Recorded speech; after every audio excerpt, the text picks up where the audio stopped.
자녀가 지금 동화책과 스토리북 위주의 독서를 하고 있다면, 그리고 학습 만화에 빠져 있다면 공부하고 멀어지고 있다는 위험 신호입니다. 동화책과 스토리북은 공부에 치명적인 3가지 문제점을 지니고 있기 때문입니다. 첫째, 음독이나 속발음을 하게 만드는 책입니다. 음독 습관이 굳어지면 비문학교를 이해할 수 없어요. 앞으로 초등학교 고학년이 되거나 중학교 고등학교 되면 비문학교를 읽어야 되는데 이해할 수 없습니다. 안 읽어집니다. 심각한 어려움을 겪게 됩니다.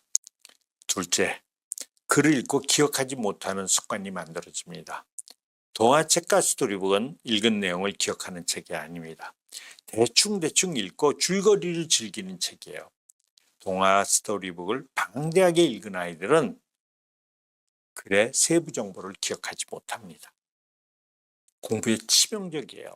셋째, 어휘력이 완전히 열악해집니다. 어휘력 늘어나라고 책을 읽혔는데 왜 어휘력이 안 늘어나냐고요? 여기서 말씀드리는 저 어휘력은 공부하는 데 필요한 어휘력을 이야기하는 거예요. 아이들이 공부하는 데 필요한 어휘력은 모두 한문이라는 거 알고 계시죠? 네, 비문학은 무늬만 한글이지 70% 이상이 한문입니다. 동화책에는 공부에 필요한 한문이 거의 등장하지 않아요. 동화책은 왜 저런 게 존재하지 않고 왜 저런 문제가 생기는 걸까요? 네, 맞습니다. 동화책은 목표가 다른 책이에요. 저건 독서라고 부르면 안 되는 책이에요. 그냥 글 읽기 연습하는 책이에요. 전국이 지금 책 육아와 독서 교육이 열풍입니다. 미취학 때부터 초등 저학년 때까지 엄청난 책을 읽게 합니다. 그런데 4학년, 5학년만 되면 거의 모든 아이들이 책과 멀어집니다. 독서를 거부하기 시작합니다. 책을 안 읽습니다. 다 알고 계시죠? 주변에서도. 그 원인이 바로 동화와 스토리북 학습 만화 때문이라는 사실을 어머니들은 전혀 모르고 계세요.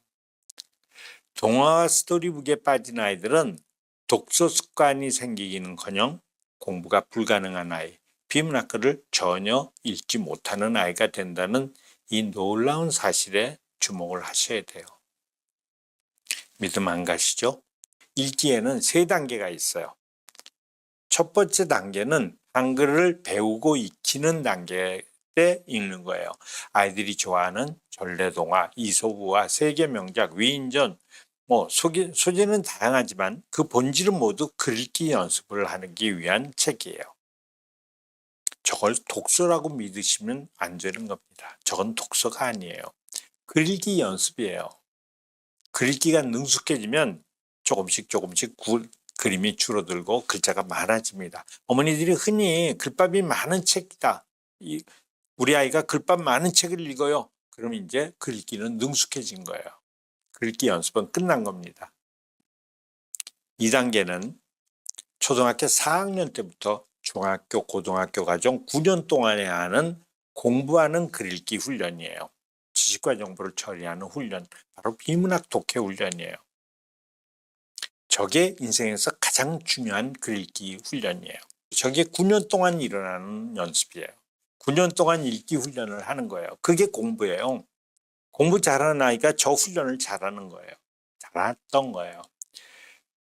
3번째 단계는 자유로운 글읽기 활동이에요. 저게 바로 우리가 일반적으로 이야기하는 독서, 성인들이 하는 독서, 저게 진짜 독서죠. 유튜브에 많은 분들이 독서는 무조건 좋은 것이야. 저 3가지를 똑같은 것으로 보시는 행위예요. 저 3가지는 똑같은 독서라고 생각하면 안 되는 거예요. 책을 읽는 목적이 다르고 읽는 방법도 다르고 심지어 저자하는 방법도 다르고 기억하는 방법도 달라요. 저 첫 번째 단계는 한글 읽기 연습 독서예요.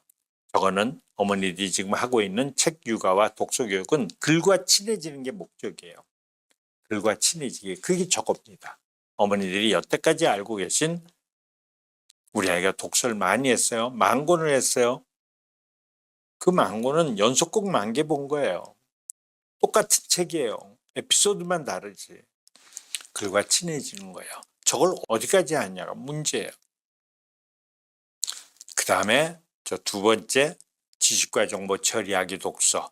저건 무슨 독서라고 할까요? 저거 초등학교, 중학교, 고등학교 9년 동안 초등학교 1, 2, 3학년 때는 저 과정이 순화되어 있지만 9년 동안 하는 저 독서를 무슨 독서라고 할까요? 저 독서가 바로 공부하는 독서, 저게 객관적 글읽기예요. 저 객관적 글읽기는 글쓴이가 무엇을 설명하는지, 무엇을 주장하는지 정확하게 알아내는 글읽기 공부예요. 정확히 알아낸 거를 뭘 했다고 하는 거죠? 네, 저걸 정확히 알아낸 거를 이해했다고 말하는 거예요. 세 번째, 저 자유로운 글읽기, 인성, 지성, 감성의 글읽기. 저건 어른들이 하는 독서예요. 저건 주관적 글읽기예요. 주관적 글읽기. 저건 마음대로 읽어도 되는 거예요.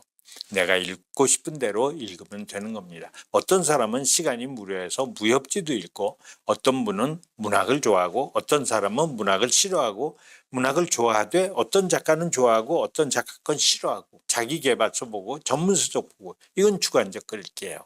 이게 우리가 이야기하는 진짜 독서예요. 이 2단계 객관적 글읽기의 본질은 바로 이해하기라는 거예요. 객관적 글읽기. 글쓴이가 무엇을 설명했는지, 무엇을 주장하고 있는지를 정확하게 의도를 파악하는 것. 내 의견이 아니라 그 글의 의견이에요. 저게 글을 읽고 이해를 했느냐 하는 거예요. 1단계 글 읽기와 글과 한글을 배우고 익히는 단계와 그 다음에 지식과 정보를 처리하는 2단계 글 읽기는 글이 완전히 다른 글이에요. 저 동화책, 스토리북, 학습 만화와 그 다음에 비문학, 학교에서 배우는 교과서, 국어 성적이 저기서 증명되는 게 저거죠.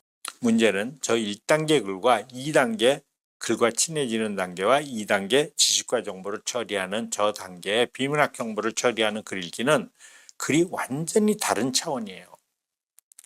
글의 구성과 글의 구조와 그 안에 들어있는 이야기와 심지어 읽는 법과 저장하는 법과 인출하는 법까지 모든 게 전혀 다른 글 읽기예요.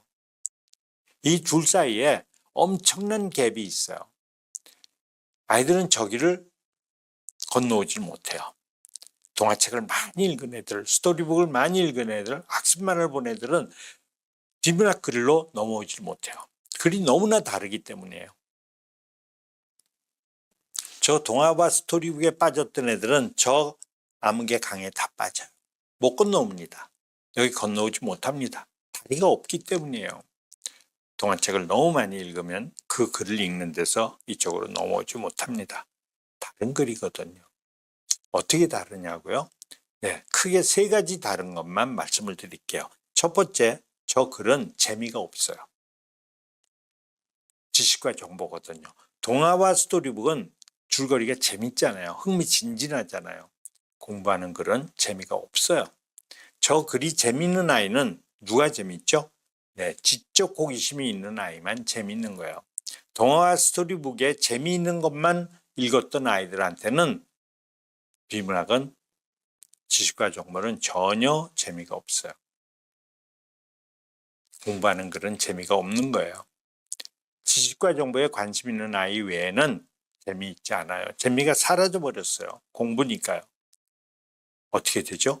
저 글을 읽으려면 지적 호기심이 있어야 돼요. 그래야 저 글을 읽는 거예요.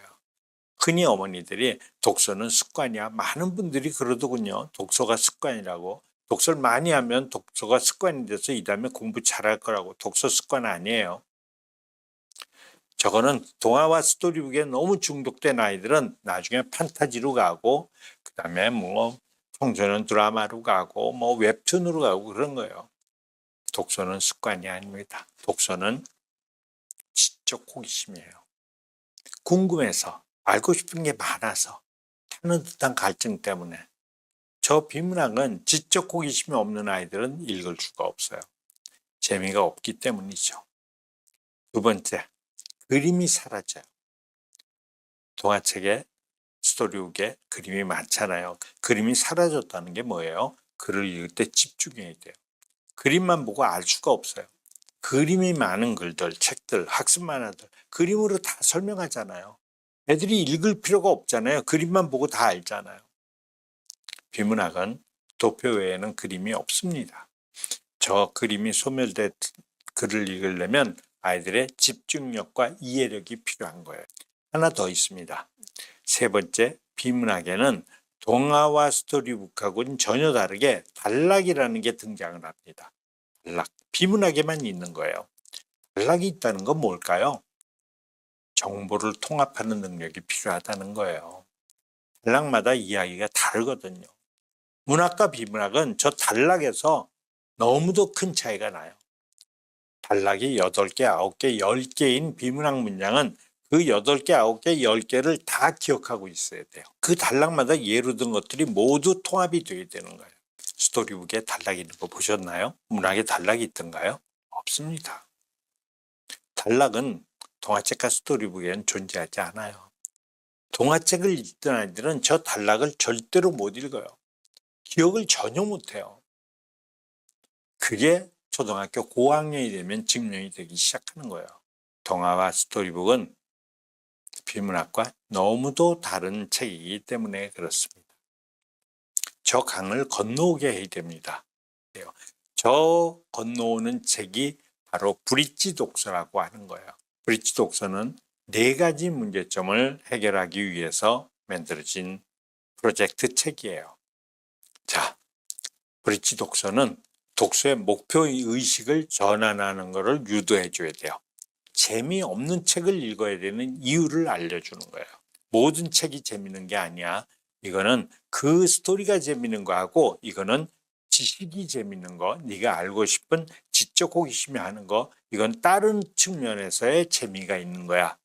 이 과정을 비문학이 이것도 재밌는 책이구나 이걸 느끼게 해주는 저 목표가 아주 중요한 목표예요.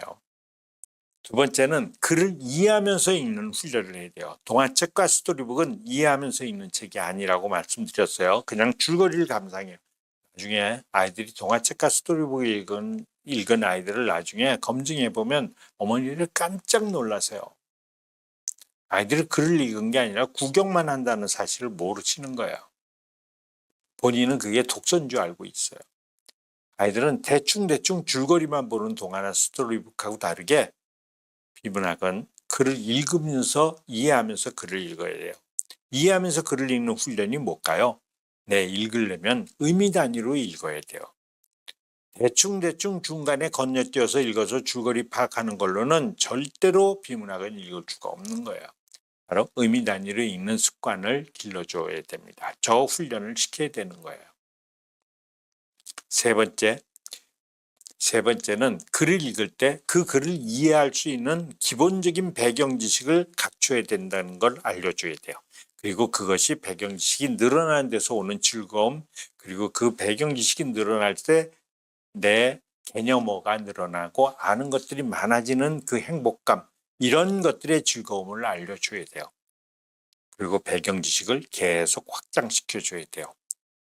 더 늘어나고 관련된 영역에서 그렇게 해야 되는 거예요.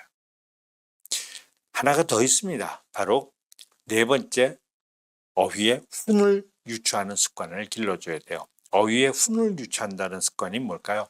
바로 저게 한자 교육이에요. 저 브릿지 독서에 가장 중요한 겁니다. 바로 한자 교육이에요. 우리 지금 한자 없죠? 한글 전용 시대예요. 한자 없습니다. 그렇지만 공부할 때 쓰는 글은 무늬만 한 글이지 모두 한자예요. 한자 능력이 지금 공부를 잘하는 아이와 공부를 못하는 아이, 상위권과 하위권의 차이를 한자 능력이 만든다. 이렇게 말씀드려도 절대로 틀리지 않아요. 모든 공부는 한자이기 때문에 그래요. 국어가 다 한자예요. 수학도 다 한자예요. 인수분해, 분수, 소수, 무한소수, 방정식, 연계, 분포, 이게 다 한자예요. 과학이 다 한자예요. 광물 이름이 다 한자예요. 교과서에 있는 모든 어휘는 한자입니다. 교과서라는 게 한자의 책이에요. 단 그게 한글로 써 있을 뿐이에요. 그래서 저 한글을 보고 뜻을 외우고 외워둬도 자꾸 잊어버려요. 무슨 말인지 이해가 안 돼요. 기억이 안 나요. 마치 우리가 어원을 모르는 영어 단어를 계속 외워도 기억이 안 나는 거하고 지금 똑같아요. 우리나라 아이들이 우리 한글을 외워야 되는 거예요. 우리 아이들 중학교 가서 중간고사 공부할 때 모든 것들이 저 광물 이름 외우고 저걸 다 외우고 있어요. 기억이 안 나서 그런 거예요. 저 어휘를 구성하는 어원이나 의미조합을 알 수가 없으면, 훈을 모르면 단순 암기를 해야 되는 문제가 우리말에서도 나타나고 있어요. 우리 기성세대는 한자 혼용 시대를 거쳐온 사람들이에요.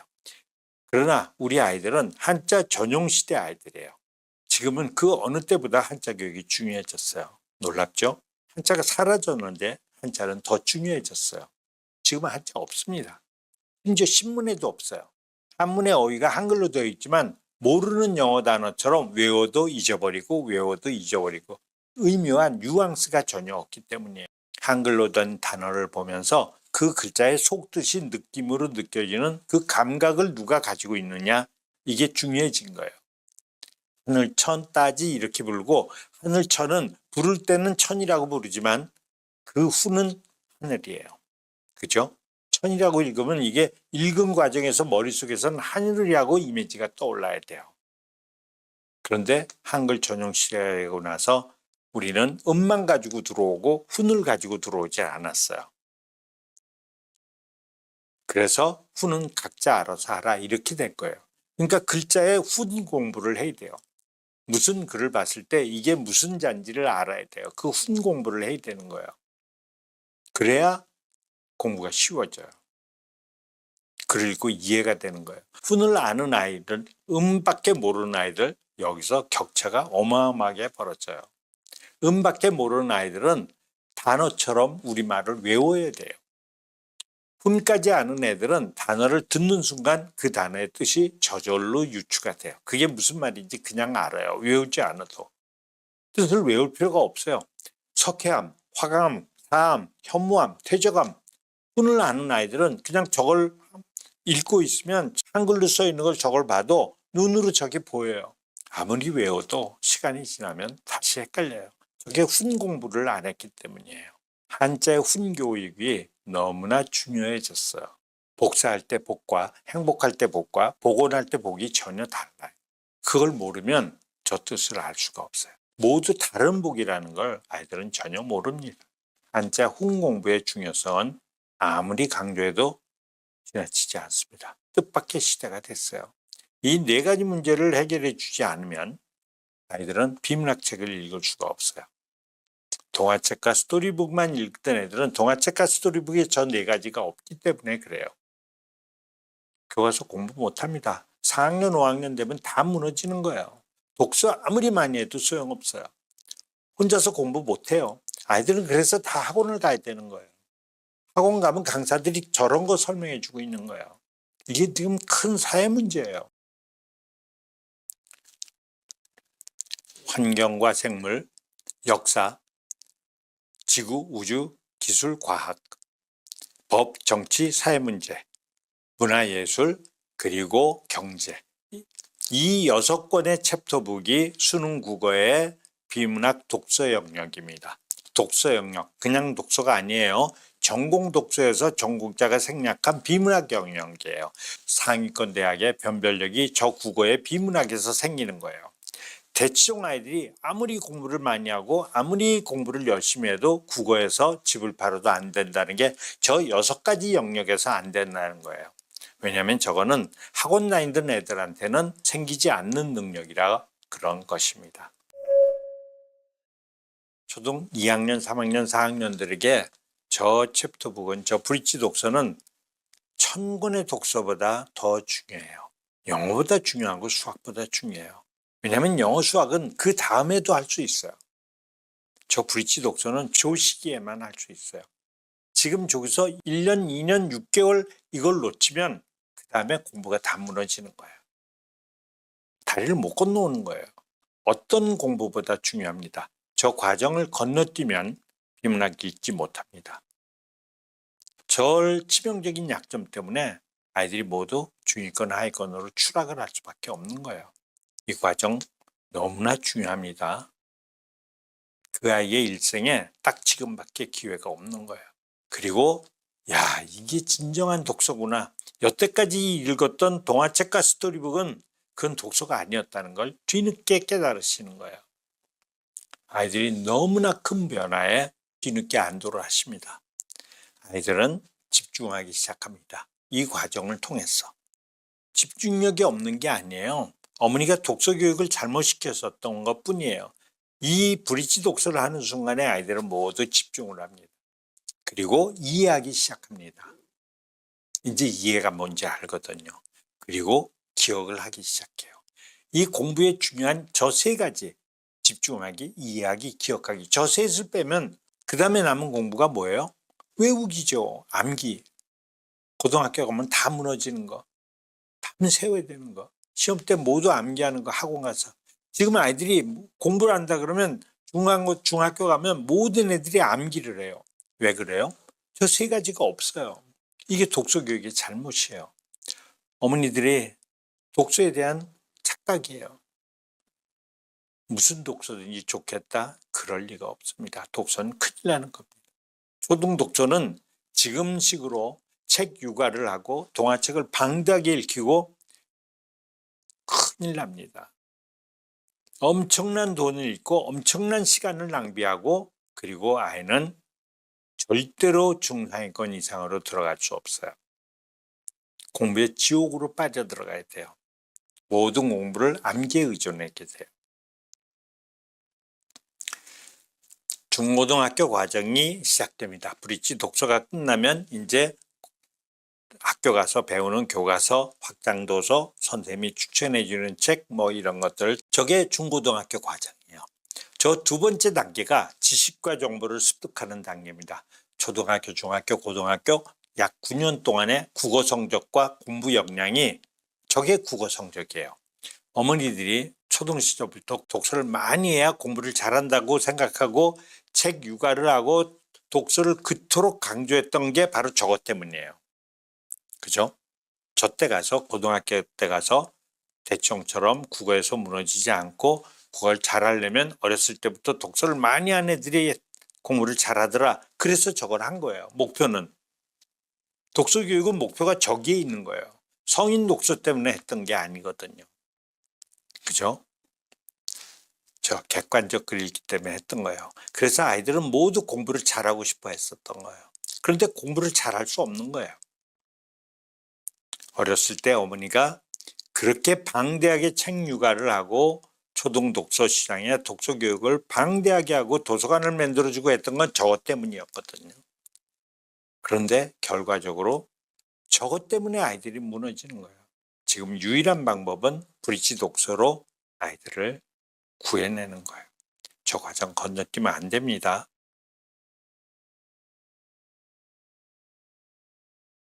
자, 돌아가지 않는 직진 공부 이야기를 해드리겠습니다. 세븐 랭귀지입니다. 고등학교, 중학교는 지식을 담을 그릇을 만드는 과정이에요. 그래서 그릇을 잘 만들면 고등학교 가서 대학교 가서 배울 전공서적을 약간 약화시켜서 배우게 하고 그 다음에 대학으로 가서 본과 가서 공부를 하는 겁니다. 공부에는 방향과 순서와 속도가 있습니다. 방향이 잘못되면 목표에 도달할 수 없습니다. 순서가 잘못되면 먼 길을 돌아가야 돼요. 목표에 도달하기만 하면 되는 게 아니라 누가 더 효율적으로 고생을 하지 않고 희생을 하지 않고 도달하느냐가 공부에 중요한 거예요. 공부의 방향과 순서는 너무 중요한 거예요. 순서가 잘못되면 먼 길을 돌아가는 힘든 공부를 하게 돼요. 직진 공부는 방향과 순서에 오류와 실수가 없는 가장 빨리 목적지에 도달하는 공부법이에요.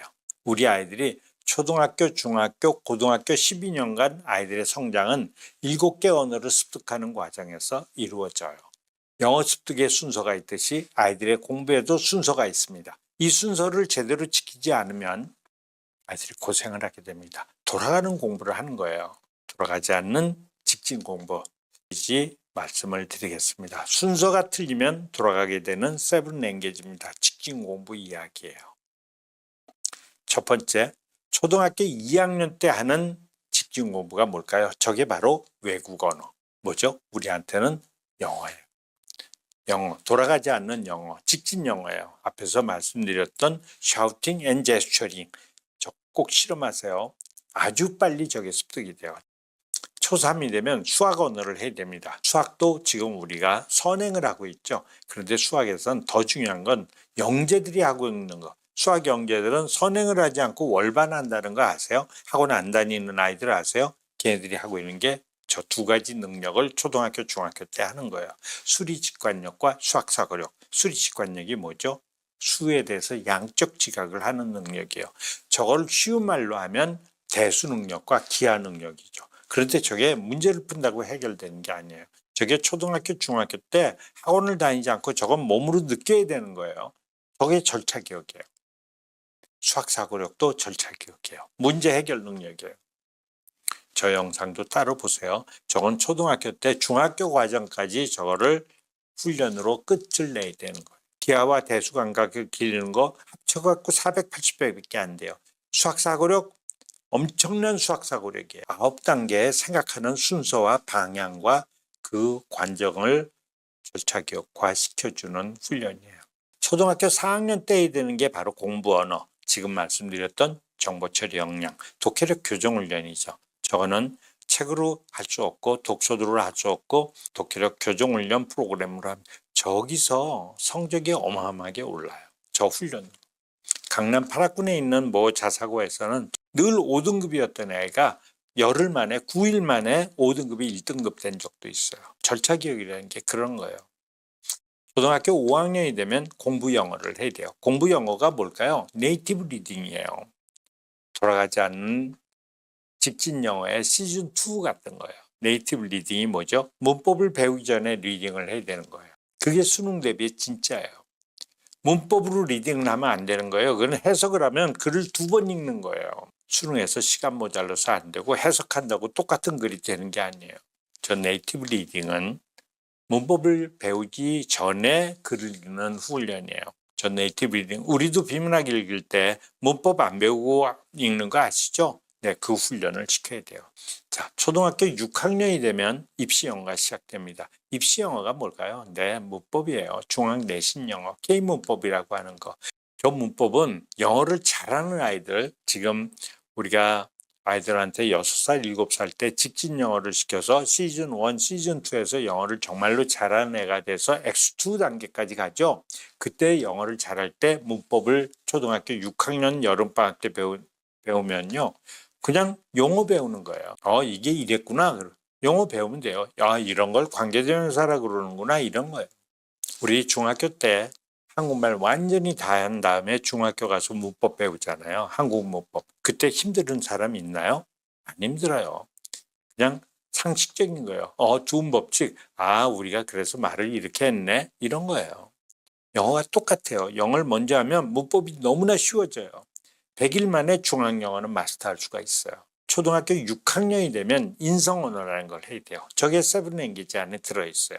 저거는 원래는 특목고 자사고 갈 아이들이 준비하기 위해서 하는 거예요. 자기주도 학습하는 애들이 인성과 지성과 그 다음에 진로 진학 때문에 하는 거예요. Who am I라는 수업이에요. 자기 속으로부터의 탐험 이런 거예요.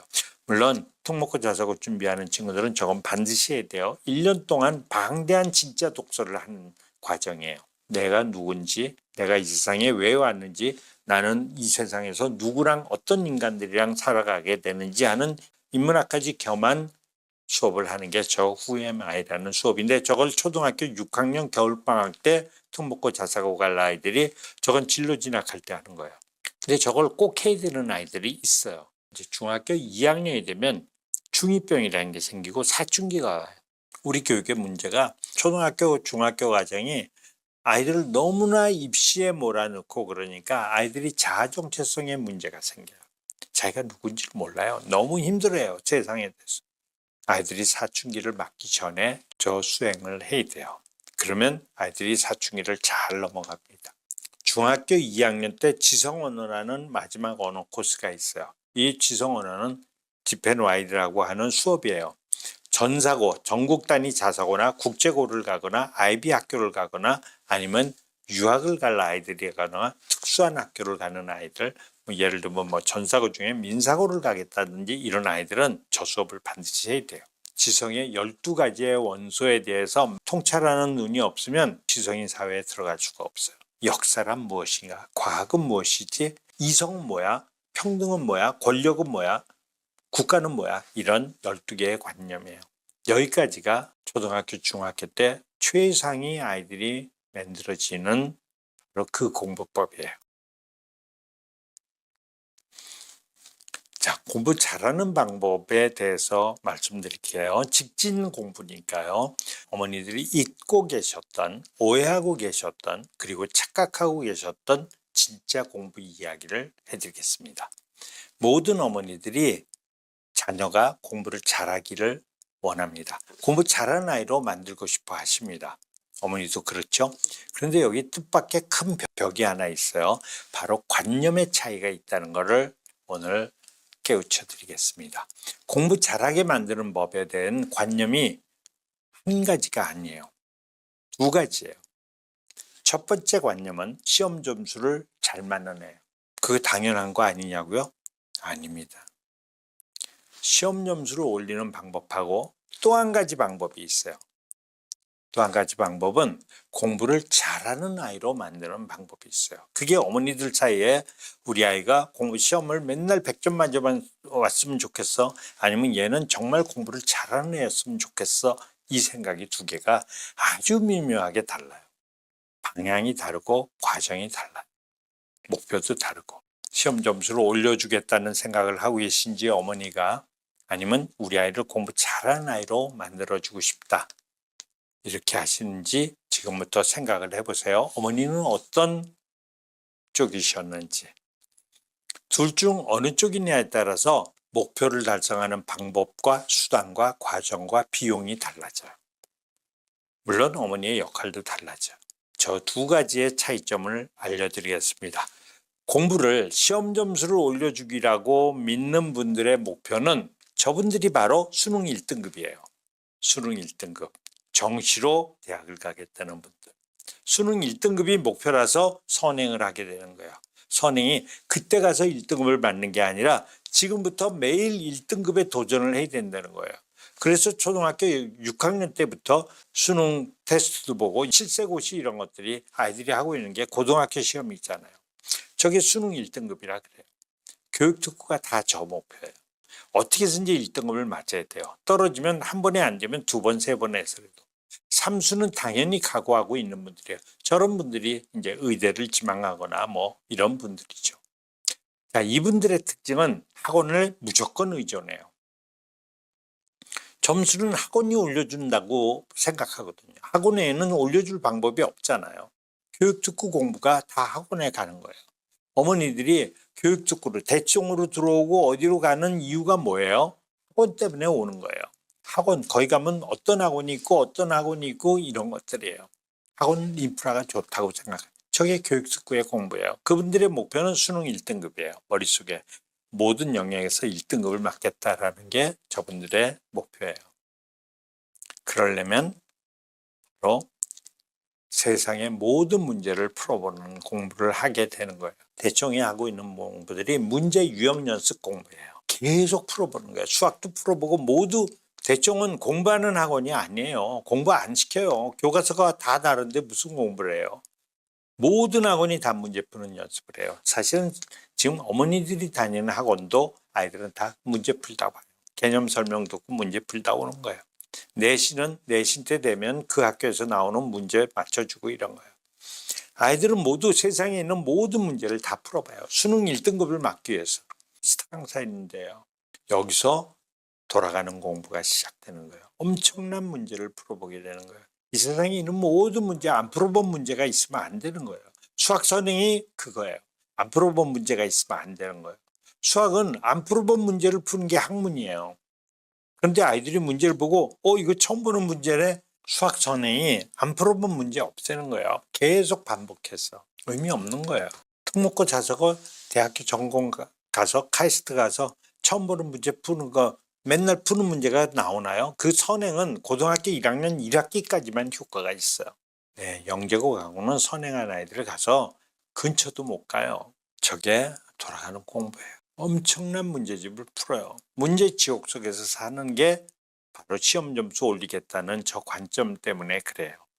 저게 바로 공부 지옥으로 집어넣는 거예요. 그리고 저게 엄청난 사교육비가 들어가는 거예요. 다 돈 드는 일이에요. 수능 1등급이 목표라는 걸 가지고 있으면 이제 돈이 매덕이 드는 거예요. 집안까지 가서 살림하는 것까지 하면 매덕이 뭡니까? 집까지 하면 10억이 훨씬 넘게 들죠. 또 하나의 관점이 있다 그랬죠. 공부 역량 올리는 거. 그 공부 역량 올린다는 게 뭐예요? 우리 아이를 공부를 진짜 잘하는 아이로 만들고 싶은 거예요. 이게 바로 뭘까요? 저 관점이 학생부 종합전형으로 대학을 가게 하고 이 아이는 수능이 중요한 게 아니라 대학이 중요한 게 아니라 우리 아이가 공부를 잘해서 공부에 고통스럽지 않으면서 공부를 잘하는 아이로 만들고 싶다. 이 목표가 지금 당장 잘할 것이냐, 중학교 때부터 잘할 것이냐, 수능에서 잘할 것이냐, 대학교 가서 잘할 것이냐, 이건 어머니마다 특성이 다르겠지만 저 아이들이 바로 특목고 자사고를 지망하는 아이들이에요. 학생부 종합전형 때문에 특목고 자사고를 가는 거예요. 공부 역량 올려주기. 이게 어떤 분들일까요? 어머니는 지금 시험 점수 올려주는 걸 공부라고 생각하세요? 우리 아이 공부 잘하게 하는 걸 공부라고 생각하셨어요? 자, 여기서 학원에 의존하지 않는 아이들이에요. 공부 역량, 우리 아이가 공부 잘하는 애로 만들겠다라는 건 학원에서 해결되지 못해요. 학원에 가면 점수 많이 올려줘요. 그걸 공부 잘한다고 착각하면 안 돼요. 100점 맨날 와줬네? 그건 공부 잘하는 게 아니에요. 시험 보는 기술을 배운 거예요. 학원에 의존할 필요가 없어요. 공부 잘하는 거. 어머니들이 알거든요. 이건 절차 교육이라는 걸 알아요. 터득한다는 거. 국어, 영어, 수학을 다 혼자 하는 애들이 공부를 잘한다는 걸 알아요. 흔하지 않아서 그렇죠. 왜 수능도 만점 맞은 애들이 나는 교과서만 갖고 공부했어요. 걔네들이 저 공부를 하는 거예요. 저게 지금 엄마표 공부를 하는 거예요. 그래서 굳이 대충에 들어가려고 그러지 않고 그다음에 점수라고 생각하면 학원을 보내는데 내가 하겠다는 건 뭐예요? 내가 옆에서 관리하면서 우리 아이의 변화를 보면서 내가 우리 아이를 성장시키겠다 이거잖아요. 이게 어머니들의 생각을 지금 제가 정리해 드렸죠. 시험 점수 올리는 공부를 하시는 분들이 아니고 바로 공부 역량을 올리는 공부를 하고 계시다는 거예요. 네. 이분들이 절차격 터득 훈련을 하셔야 되는 거예요.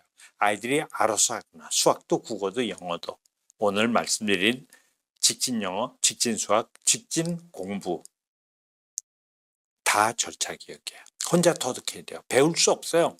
학원에 가서 아무리 해도 안 되는 거예요. 혼자 해야 오르는 거예요. 절차기억 터득 훈련인데 저게 왜 그런지는 모르세요. 어머니들이. 저 현상은 알고 있어요. 저게 미스테리예요. 절차기억 터득 훈련입니다. 이 선택을 하시면 공부 역량 훈련을 하시면 저 공부가 공부 지옥이 아니라 행복한 공부가 되는 거예요. 그리고 사교육비가 불필요해지는 거예요. 자, 그 얘기를 좀 해드리겠습니다. 엄마표 영어를 하시는 분들, 자, 학원에 의존하지 않겠다. 이게 엄마표 공부예요. 그리고 꼭 내가 서울대학을 가거나 뭐 의사가 되거나 이런 게 중요한 게 아니라 우리 아이는 행복하게 이 성장을 했으면 좋겠다. 바람직한 생각이시죠. 그러나 문제가 있어요. 이게 입소문에 의존한다는 거예요. 어머니들의 모두가 엄마표 영어도 엄마표 수학도 엄마표라는 게 그래요. 어떤 분이 난 이렇게 해서 성공했어, 나 이렇게 경험했어, 그러면 그분의 그 몇 가지의 성공 사례를 가지고 그 입소문에 어머니들이 휩쓸려 다니는 게 너무나 걱정스러워요. 엄마표 영어의 거의 대부분이 엄마표 영어도 엄마표 수학도 본질을 정확하게 꿰지 못해. 이게 절차기이라는 걸 아무도 몰라요. 입소문에 의존하는 엄마표 뭐예요? 제가 앞에서 엄마표 영어 리딩 있을 수 없는 거예요. 말을 못하는 애가 리딩을 한다뇨. 어떻게 한국 애가 그걸 해요? 있을 수 없는 이야기예요. 입소문에 의존하는 엄마표 공부는 성공 확률이 낮은 무모한 모험이에요. 모르고 가는 거예요. 밤길을. 랜턴 없이 밤길을 무작정 가시는 거예요. 사람들이 저희 가면 뭐가 있대. 안 돼요. 그런 길 가시면 안 돼요. 어머니가 문제가 아니에요. 희생은 누가 해요? 대가 누가 치러요? 어머니는 이게 아니구나 이러시면 그만이죠. 그 아이의 인생이 무너지는 거예요. 대가는 어머니 자녀가 치르는 거예요. 돌아오지 않는 반환받을 수 없는 시간이 날아갔어요. 그리고 걔는 지금 저 멀리 가 있어요. 엄마표 공부 큰일 나는 거예요. 이 미스테리 영역에 대해서 이해를 하셔야 되는데 이걸 이해하실 수가 없어요. 이 미스테리 영역을 저희가 도와드리기 위해서 엄마표 영어를 하시는 분들에 대해서 특별한 용단을 내렸어요. 그래서 엄마표 영어를 하셨던 분들하고 교육을 바꾸는 교육을 시작했어요. 그게 바로 마더클럽이라는 클럽이에요. 자, 마더클럽 이야기를 좀 해드리겠습니다. 저희가 어머니들이 소문으로 깜깜한 길을 막 가고 좌충우돌하고 이러시는 거는 어머니가 문제가 아니라 자녀가 문제라서 저희가 도와야 되는 입장이 됐어요. 도와드리기 위해서 이 프로젝트를 시작하고 있습니다. 이미 시작했어요. 출발했어요. 자, 이 마더클럽은 교육에 진심인 어머니들이 엄마표 교육을 다시 시작하는 거예요. 여태까지 하셨던 교육, 엄마표 영어도 그렇고 엄마표 수학도 그렇고 오늘 수학 설명은 못 드렸지만 유튜브 영상이 있어요. 독해력도 그렇고 독서도 그렇고 다시 시작하셔야 돼요. 여기서 지나가면 안 돼요. 제일 먼저 다시 시작해야 될 거는 바로 브릿지 독서예요. 지금 초등학교 3학년, 4학년 되기 전에 동화책 읽던 아이들을 빨리 중단시키고 집에 있는 책을 다 버리고 그 다음에 책 읽는 스트레스를 막아줘야 돼요. 책 읽을 필요 없어요. 책 아무 소용 없는 거예요. 학교 공부만 잘하면 돼요. 학원 다닐 필요도 없는 거예요. 책 읽은 이유는 중학교, 고등학교 때 독해력을 길러주기 위해서였는데 이미 그거는 끝이 나버렸어요. 어머니들이 오류를 너무 많이 변했어요. 자, 지금이라도 따라오시면 됩니다. 교육에 진심인 어머니들한테 저희가 대한민국의 교육에 희망을 보고 있어요.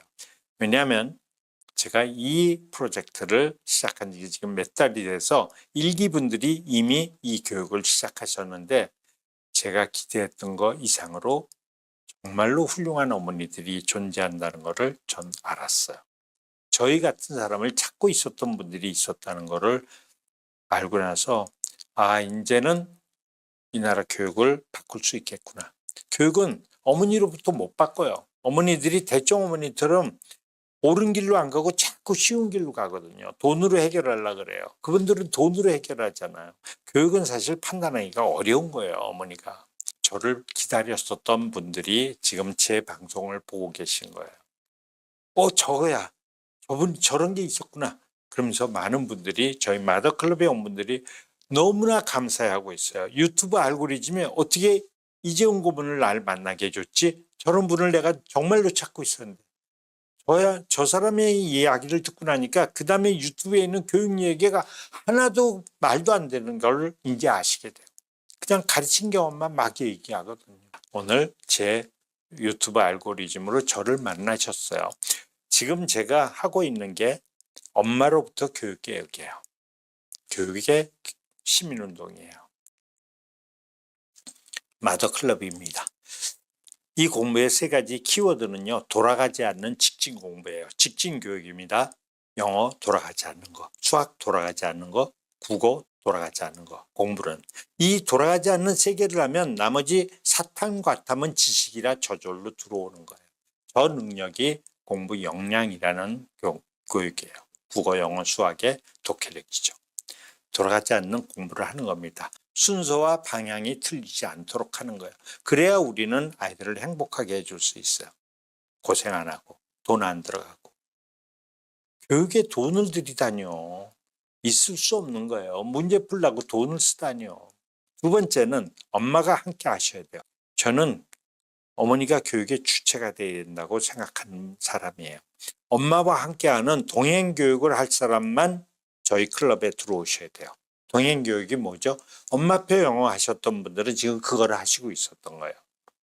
2년 동안 책을 읽어주셨잖아요. 그 힘든데 직장 갔다 오셔가지고 2시간씩 그걸 2년 읽어주셨어요. 그거 뭐하러 읽어주세요? 아무 의미 없는 거예요. 공부를 그렇게 소극적으로 하면 안 돼요. 언어는 적극적으로 해야 돼요. 공격적으로 아주 금방 끝내야 돼요. 그게 직진 영어예요. 어머니들은 동행교육이 뭐죠? 어머니가 지금 엄마표 영어 하셨던 거하고 똑같은 거예요. 아이하고 같이 하는 거죠. 모든 공부를. 왜냐하면 교육의 본질은 관찰이에요. 이 아이가 어떻게 변하고 있나? 어떤 약점이 있나? 뭐가 좋아지고 있나? 그런데 우리 아이는 학원에 보내면 아무도 관찰을 안 해줘요. 학원 원장님이 애 관찰하는 거 보셨어요? 학원 원장님은 엄마만 관찰해요. 엄마 눈치만 봐요. 아이는 지금 슬픈 얘기지만 버려져 있어요. 어머니든 학원에 맡겨버리고. 안 돼요. 우리가 관찰해야죠. 우리가 아기 때 그 아이를 길렀을 때하고 똑같이 그 초심을 잃지 않고 손을 잡고 같이 가야 돼요. 중학교 2학년 때까지만 같이 가면 되는 거예요. 그러면 그때까지만 성장시키면 그 아이가 어른이 돼서 행복해지. 그때까지는 우리가 손을 놓으면 안 돼요. 육아일기도 지금 중단하시면 안 돼요. 아기 처음 낳았을 때 그 감정을 버리시면 안 돼요. 중학교 때까지는 엄마의 보호가 필요해요. 엄마의 동행이 필요해요. 동행하는 교육입니다. 세 번째, 마더클럽의 특징은 중학교 2학년, 초등학교 2학년 때부터 중학교 3학년 때까지 완전체 교육을 하는 거예요. 국어만 잘하고 수학만 잘하고 이게 아니라, 예를 들면 공부만 잘하고 이런 게 아니라 정상적인 인간으로 자기주도 학습 인간으로서 모든 완전체, 그게 여태 오늘 설명드린 세븐 랭귀지가 바로 그거였었어요. 그 프로젝트 안에 아이들을 집어넣어야 되는 거예요. 자, 이 마더클럽은 클럽의 이름이에요. 밴드 이름이기도 하지만 공부 역량을 홈 트레이닝 하는 거예요. 어머니들이 지금 자녀들하고 엄마표 영어를 하고 엄마표 수학을 하는 게 그게 트레이닝이거든요. 그런데 그 트레이닝이 옳지 않아요. 입소문에 의해서 한 거예요. 학술적 논거가 없어요. 그냥 누구 목소리가 더 크냐예요. 안 됩니다. 이게 마더 멘토, 어머니가 멘토가 돼서 공부 역량 홈 트레이닝을 해야 돼요. 이거는 가리키는 걸로 하면 이건 어머니가 불가능해요. 왜냐하면 이건 트레이닝이기 때문에 어머니가 가능한 거예요. 트레이닝이라는 게 뭐예요? 프로그램으로 프로젝트로 이미 다 완성되어 있는 거예요. 이게 절차 기억은 시뮬레이션 트레이닝 프로그램으로 만들어져야 돼요. 비행사 훈련할 때 시뮬레이션 훈련하는 거하고 똑같은 그런 훈련으로 만들어져 있어야 되는 건데 저희가 지난 20년 동안 이걸 만들어 와서 특별한 이유가 있었어요. 이걸 만드는 거는 우리나라의 특목고 자사고 하는 이 세상의 리더가 될 아이들한테 탄탄한 기초를 만들어줘야 되겠다 해서 만들어졌던 거예요. 그렇게 만들어 왔는데 이게 완성되는 시점에서 이상한 일이 생겼어요. 7세고시, 4세고시. 근데 그걸 만드는 게 이상한 게 아니라 많은 어머니들이 그걸 비하하는 것 같고 혼내는 것 같고 안 된다 그러는 것 같은데 방송에서도 유튜브에서도 다 부러워해요. 저기는 집단 초면에 걸린 거예요. 어머니들까지 그러면 안 돼요. 전국에 지금 어머니들이 자기 판단력을 잃었어요. 다 부러워해요. 돈만 생기면 대충에 들어가고 싶대요. 전 과정을 제가 에스코트를 해드릴 거예요. 엄마표 영어 하시는 분 최근에 대충해서 7세고시, 6세고시 하면서 야 이거 큰일 나겠다. 모든 어머니들이 저쪽을 바라보면 안 돼요. 어머니들한테 로컬에 있는 전국의 어머니들한테 대충 말고 다른 교육 방법이 있다는 거를 우리가 존재를 알려줘야 돼요. 물론 우리를 따라올 분이 몇 분인지는 모르겠어요. 그건 그분들의 선택이에요. 그분들의 판단력. 그분들은 유행이 돼야 따라오는 분들이에요. 자기 판단을 못해요. 이거 대세구나 이래야 따라오시는 분들이에요. 이노베이터들은 안 그래요. 저를 찾고 있던 분들이에요. 지금 마더클럽이 저런 분이 진짜로 있었네. 지금 마더클럽의 어머니들은 일기분들 너무나 행복해요. 책을 다 버리고 독서 스트레스 제가 책 다 버리세요. 그거 읽을 필요 없어요. 저게 목적이 뭐였고 저건 뭐였고 아이들은 그렇게 키우면 안 돼요. 지금 다 깨달으셨어요. 조기교육 다 필요 없어요. 조기교육 다 필요 없는 거예요. 아무 소용 없는 거예요. 딱 하나가 소용이 있어요. 뭐죠? 바로 예체능이에요. 예체능은 평생 가는 거예요. 그때밖에 못하는 거예요. 6살까지는 교육하는 법이 다른 거예요. 자, 그 엄마들 저희가 공배천인의 모든 프로젝트가 바로 제가 오늘 설명드린 세븐 랭귀지예요. 이걸 가지고 어머니들을 에스코트 해드리기로 결심을 했습니다. 자, 세 번째는 자녀관리법을 전반적으로 전수해 드릴 거예요. 바로 완전체 교육입니다. 어머니들이 지금 자녀 관리를 못 하시고 엄마표 영어는 그냥 아이들하고 하는 거고 교육자로서 멘토로서 하려면 자녀 관리하는 법을 따로 알아야 돼요. 이게 심리전이에요. 아이들하고 하는 수업이. 물론 이거는 6세 이전에 해서 이 아이들하고의 관계를 건강하게 정립해 놨어야 되는데 그건 이미 늦은 분들은 늦었고, 둘째는 또 그렇게 하시더라도 자녀교육법의 전수를 아이들 특성 파악하는 법, 그 다음에 이걸 한 달에 매번 오셔서 교육을 받고 가시고 어머니들하고 안에서 이제 경험들을 서로 공유하고 이렇게 합니다. 그래서 완전체 교육을 하는 거예요. 네 번째는 또 한 가지의 문제가 있는데요. 교육에서 우리 교육은 우리 아이들, 얘네들이 혼란스러워요. 얘들이 많은 문제를 청소년기에 그 질풍노도의 시기인 초등학교 4학년, 5학년, 6학년, 중학교 1학년, 2학년, 3학년이 가장 힘든 시기예요. 그 고비를 넘겨야 돼요. 고등학생이 되면 차라리 편해져요. 걔들은 다 철들고 자기 먹고 살 걱정도 하고 고민도 많아지는 거예요. 초등학교 3학년, 4학년, 5학년, 중학교 1학년, 2학년 이때가 너무나 힘들어요. 어머니들이 이걸 감당하실 수가 없어요. 이것 또한 여기저기서 소문을 두고 엄마표 관리 뭐 이렇대 그거 아니에요. 그렇지만 안 돼요. 그래서 청소년 재반 문제 캠프를 저희가 어머니들하고 마더클럽에서 이것까지 저희가 어머니들한테 제공을 해드려요. 어머니들이 저희 우산 속으로 들어오시는 거예요. 이 안에는 성취동기, 청소년 재반 문제에선 성취동기, 아이가 공부하기 싫어하고 공부에 의욕을 잃은 이유를 찾아내죠. 그래서 걔네들을 따로 캠프장에 모아서 저희가 관찰을 하면서 아이들의 약점이나 문제점이나 어머니들하고 교신하면서 저런 이야기를 들어서 저희가 프로젝트를 마련할 거예요.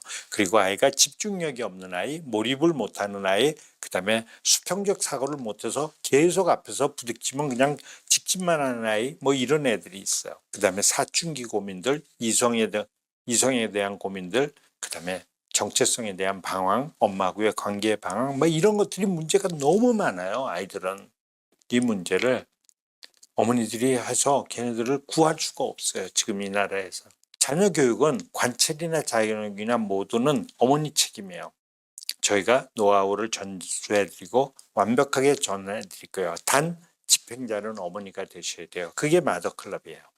다섯 번째는 진로진학입니다. 진로진학의 정보의 공동체, 이것도 어머니들이 소문을 가지고 하시면 안 되는 거예요. 진로진학의 정보의 공동체로 어머니들이 이제 중학교 가서 아이들이 진로진학이 문제가 되면 저희가 그것에 대해서 안전한 가이드를 해드릴 거예요. 그리고 어머니들도 거기에 각자의 경험을 나누시면 되는 거예요. 이게 완전체 정보예요. 우리 아이들 질풍노도의 기간이에요. 어머니가 감당하시기가 어려워요. 완벽한 자녀 교육이에요. 세븐랭귀지. 초2부터 중3까지 공부의 완전체로 만드는 게 우리의 목표예요. 톡먹고 자사고 지망을 하게 되면 저 세븐랭귀지가 그대로 톡먹고 자사고 프로젝트예요. 특별히 이거는 멤버에 들어오실 때 그 안에다가 기재를 하셔야 돼요. 나 톡먹고 자사고 갈 겁니다. 그러면 저희가 조금 더 일찍 어머니들한테 다른 가이드를 해드릴 수도 있어요. 자, 행복한 사교육비. 대충이 저렇게 이상한 행동을 하는 바람에 어머니들이 모두 저기를 보면 이 나라는 교육이 큰일 나는 거예요. 지금 전국이 모든 어머니들이 다 선행을 해요. 대충이 하니까 절대 선인 줄 알아요. 저 하면 안 되는 거예요. 행복한 사교육비예요. 사교육비 안 들어요. 이 멤버십 첫 과정은 전부 무상이에요. 바로 아까 브릿지 독서하고 2단계를 더 가는 문해력 단계까지는 멤버십 가입만 하시면 첫 1년 동안 약 1년 정도, 빠르면 6개월 동안에 그 세 과정을 하는데 전부 무료입니다. 교육 방법이 좋다. 마더클럽에 난 멤버가 돼서 얘 중학교 졸업할 때까지 내가 돌보겠다. 그러면 5만 원입니다. 월 회비가 5만 원이에요. 1인당. 어머니 자녀가 한 명이 되면 앞으로 사교육비는 월 5만 원밖에 안 들어요. 1년에 60만 원이에요. 중학교 3학년 때까지. 몇 과목을 하든 상관없어요. 난 수학도 하고 영어도 하고 뭐도 할래 상관없어요. 1인당. 자녀가 둘이면 10만 원 들어요. 자녀가 3명이면 15만 원 들어요. 그게 전부예요. 멤버가 되시면. 물론 지금 2025년에 제가 세상의 모든 분들이 저희를 보게 하기 위해서 2025년 1기를 자녀 1인당 월 사교육비 5만 원입니다. 남는 돈, 교육은 돈으로 하는 게 아니에요. 어머니의 정성과 관찰로 하는 거예요. 어머니가 힘들어 하시니까 저희가 그 노하우와 그 여러 가지 툴을 드리고 교육을 시켜드리는 거예요. 남는 돈은 어떻게 하실 거예요? 저걸 저축하셔야 돼요. 남는 사교육비를 저축해서 우리 아이 특목고 자사고 가고 싶다 그럴 때 등록금도 대줘야 되고, 아이가 하다 보니까 꿈이 커져서 우리나라에서는 걔가 하고 싶은 게 없어요. 그럼 유학 보내야 돼요. 학원비 줄여서 어머니가 대신 고생을 조금 하시고, 고생이 아니죠. 행복이죠. 자녀 키우는 것만큼 행복한 게 어디 있어요. 그거 하시고 남는 돈은 5만 원만 저희 회비를 매달 내시고 나머지는 저축하세요. 그래서 그 아이를 큰 아이로 만드세요. 동의하시겠죠? 네. 2025년 멤버십 특전이 지금 현재 1기분들한테 이 멤버십 도입비를 1기분들에 한해서 200만 원씩 해드렸어요.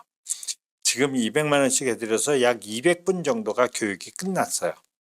그리고 밴드에 와서 많은 것들을 하고 그 안에 많은 클럽들이 있어요. 이 교육 방법은 큰 경험이에요. 그래서 나중에 공부방을 하시거나 학원을 하시거나 교육 사업을 하실 때 지원해 드리겠다고 약속을 했고, 저는 이게 대한민국의 교육을 바꾸기를 바라고 있어요. 그렇게 해드리는데 문제가 있어요. 저희가 그동안에 해보니까 한 달에 200명 이상의 오프라인 교육을 못 시켜드려요. 왜냐하면 이 교육이 우리 직원들이 할 수 있는 교육이 아니에요. 저희 대표이사하고 제가 직접 교육을 해요. 해보니까 200명도 매우 벅차요. 네, 그래서 멤버 제한이 있어요. 오늘 이 영상을 만약에 어머니가 지금 보셨다면 알고리즘의 혜택이에요. 어머니가 이 영상을 만나는 건 유튜브에서 엄청난 행운이죠. 바로 더보기에서 구글 폼이 있어요. 거기 신청을 하세요. 그러면 200분 안에 들어오셔야 돼요. 200 넘으면 한 달이 수업이 진행되는 게 지체될지 2달이 될지 올 겨울방학이 지나야 될지도 몰라요. 저희 일기분들이 엄마표 영어 하시는 분들이요. 깜짝 놀랐어요. 이분들도 저희를 찾고 있었고 저희도 이런 어머니들을 찾고 있어요. 그런 분들한테 완벽한 교육, 그 돈을 저축해서 좋은 미래를 만들어 줘야죠. 교육의 중심은 엄마예요. 교육이 이 나라에 하나여서는 안 돼요. 대충 말고 저렇게 하는 분들은 있지만, 수능 1등급이 중요한 분들도 있지만 진짜 교육이 중요한 분들도 있어야 돼요. 저분들은 5년을 생각해요. 우리는 100년을 생각하는 교육이에요. 어머니가 지금 제 이야기에 동감을 하시고 저 고모님 얘기 절대적으로 공감합니다. 우리 아이도 그렇게 키우겠습니다. 그러면 구글폼에 로 작성을 하시면 사업부에서 어머니들한테 연락을 드릴 거예요. 교육의 중심은 어머니입니다. 제 얘기 찬성하시는 분들은 저희 캠프 안으로 들어오셔야 돼요.